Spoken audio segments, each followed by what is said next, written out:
जुड़ चुके हैं सरदार अजीत सिंह फाउंडेशन सोसाइटी जलंधर अध्यक्ष के साथ मिस रमनप्रीत कौर जी के साथ। तो आज हम इनसे बात करेंगे कि कोरोना प्रकोप को लेकर इनकी क्या राय है और लोगों को ये क्या संदेश देना चाहेंगे। नमस्कार मैम। नमस्कार जी।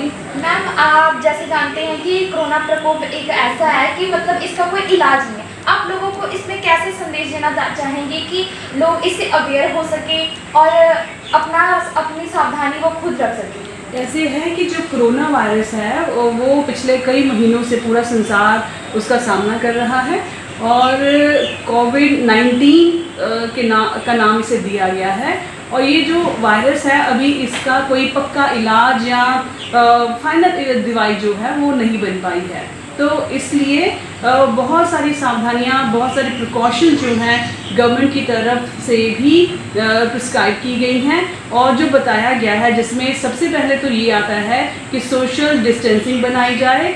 नंबर 2 कि घर से बाहर ना निकला जाए। अभी तो थोड़ा थोड़ा जैसे खुलना शुरू हो गया, लेकिन अभी भी घर से हो सके तो बहुत ज़रूरी काम अगर है तो ही बाहर निकला जाए। और अगर घर से बाहर निकलना है तो मास्क लगाया जाए और अगर आप दूरी मेंटेन नहीं कर सकते तो मास्क बहुत ही ज़रूरी है। अगर मास्क नहीं पहना है तो डिस्टेंस जो है कम से कम 6-7 फीट का डिस्टेंस जो है कम से कम बना कर रखा जाए। और याद रखें कि ये जो कोरोना का वायरस है वो हमारे सलाइवा से जब छींक आती है या हम खांसते हैं उससे फैलता है और ये किसी भी चीज़ के ऊपर गिर सकता है, चाहे वो आपका हाथ है या आपके कपड़े हैं या कोई सरफेस है। आपका फ़ोन भी हो सकता है, आपका बैग भी हो सकता है और अलग अलग मेटल पे इसकी लाइफ अलग अलग है।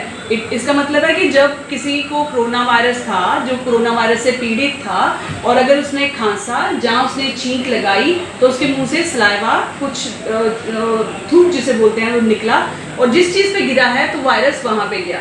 अब दूसरे बंदे में वायरस जो है उस सलाइवा को के जो छोटे टुकड़े या छोटे जो हिस्से हैं थूक के उसके कंटैक्ट में आने से उसमें चला जाता है। जाएगा कैसे कि अगर कहीं पे ऐसा कोरोना के वायरस गिरे हुए थे, मैंने हाथ लगा दिया और ये नहीं कि मुझे कोरोना हो गया, अब मेरे हाथ पे वो वायरस लगा हुआ है और इसको मैंने मुंह में लगाया या हाथ किया। कई लोगों को आदत होती है दांत कुरेदते रहना, कई लोगों को आदत होती है मुंह में उंगली डालना या कई लोग पेन यूज़ करते हैं मुंह में डालते हैं, पेंसिल डालते हैं। तो इस तरीके से जब मुंह में जाता है तो वो आपके अंदर दाखिल होता है, फिर वो अपना प्रकोप शुरू करता है। तो इसलिए जैसे लॉकडाउन हल्का हल्का कुछ शर्तों के ऊपर खोलना शुरू कर दिया है अलग अलग देशों में और यहाँ भी पंजाब में भी, तो जो भी आपको किसी भी तरीके की जो छूट दी जाती है तो मत समझिए कि कोरोना वायरस का प्रकोप खत्म हो गया है। वो वहीं का वहीं है, सिर्फ हमें उसका नेचर पता चल गया है कि इसको हमने रोकना कैसे है। दवाई का हम इंतज़ार कर रहे हैं, वैक्सीनेशन के ऊपर काम चल रहा है बहुत सारे देशों में, हमारे देश में भी। और कई बार दावा भी किया जाता है कि फ़लाँ देश में दवाई ढूंढ ली, फ़लाँ देश ने वैक्सीनेशन बना लिया, लेकिन अभी वो टेस्टिंग स्टेज पे है। फाइनल उसका नहीं मिला कि हाँ मैं बिल्कुल ठोक बुझा के बोलूँ कि ये लीजिए, ये दवाई है, ये आप लोगे तो कोरोना वायरस खत्म।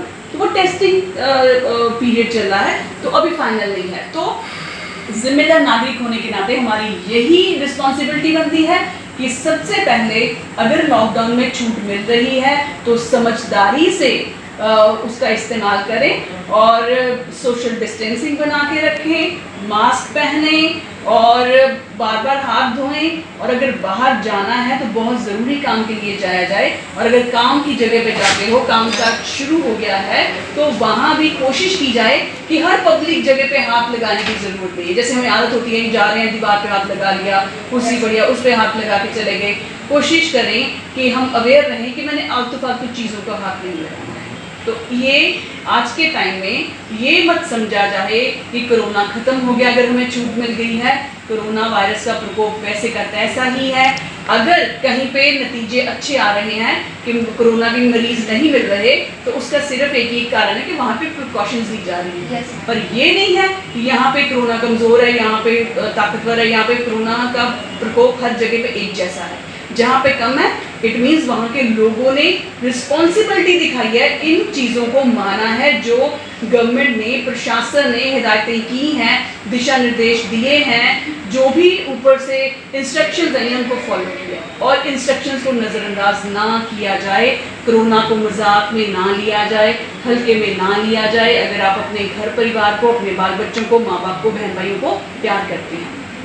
ओके मैम, मेरा नेक्स्ट क्वेश्चन ये है कि जैसे आपकी सरदार अजीत सिंह फाउंडेशन जो सोसाइटी है उसके थ्रू आप लोगों को कैसे मैसेज देते हो और वो कैसे उनको संदेश देते हो कि वो उस पर असर अमल कर सकें और उनको लागू कर सकें, आप बता सकते हैं? देखिए, जो एक एनजीओ या सोसाइटी होती है वो पब्लिक के वेलफेयर के लिए काम करती है।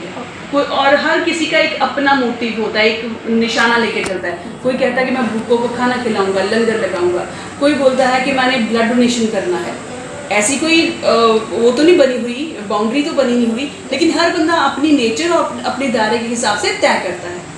मेरी जो एनजीओ है और मेरे सब कुछ मेंबर्स, मेरे अपने ब्रदर्स जुड़े हुए हैं, मेरे कुछ फ्रेंड सर्कल के लोग हैं, हम बहुत कम से लोग हैं, तो हमारा एक पर्पस है, वो है अवेयरनेस एंड एजुकेशन।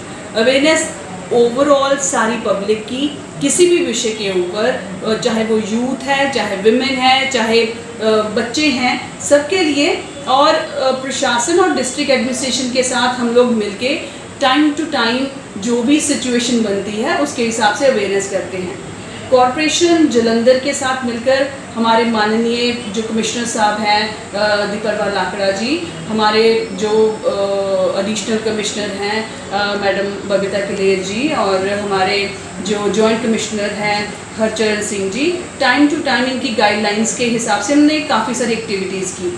अभी कुछ दिन पहले मई के महीने में ही फर्स्ट वीक में हमने एक रोड पेंटिंग की थी और उसको बहुत ज़्यादा लोगों ने प्यार दिया।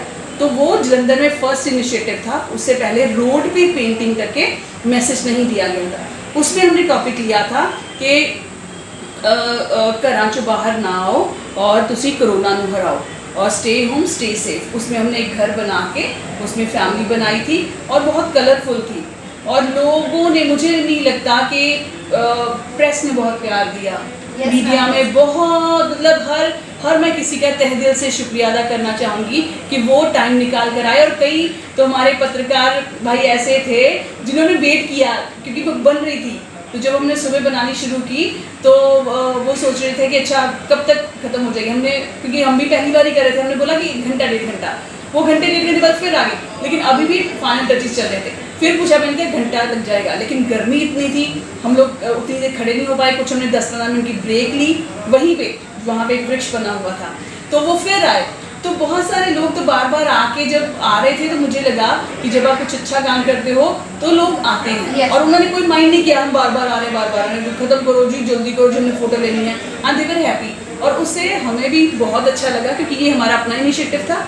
और हमारे साथ निर्मल तखत बाबा बुड्ढा साहब जी से उन्होंने हमें सहयोग दिया, और हमारी संस्था, मेरे साथ मेरी जो साथी रेखा कश्यप वो थी, और हमारे जो पेंटर थे, हमने मिलके, मेरे ख्याल से हमने 8 साढ़े 8 सुबह काम शुरू किया और 2:30-3 बजे तक ख़त्म हो गया था।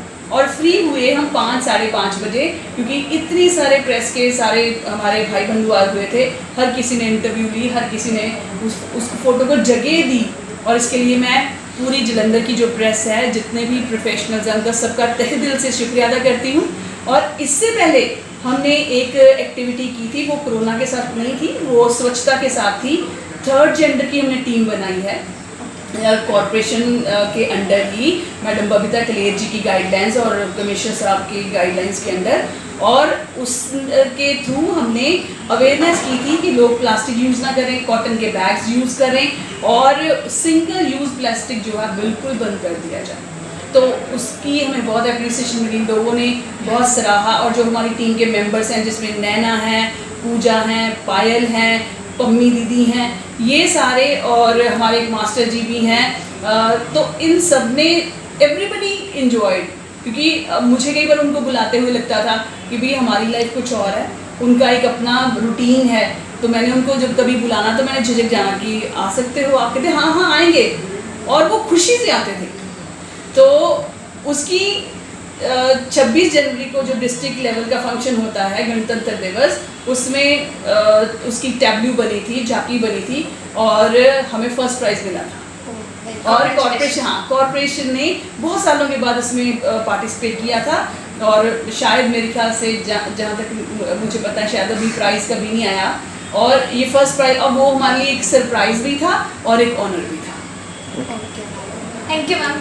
तो जैसा कि आपने देखा कि मिस रमनप्रीत कौर जी ने हमको बताया कि वो अपने पेंटिंग के माध्यम से लोगों को कैसे अवेयर करते हैं, उनको मैसेज देते हैं। तो ma'am thank you so much, आपने अपना हमें समय दिया। तो जुड़े रहे HNI TV के माध्यम से, हम देते रहेंगे आगे की रिपोर्ट। देखते रहिए स्वदेश नंचाहर के साथ। धन्यवाद।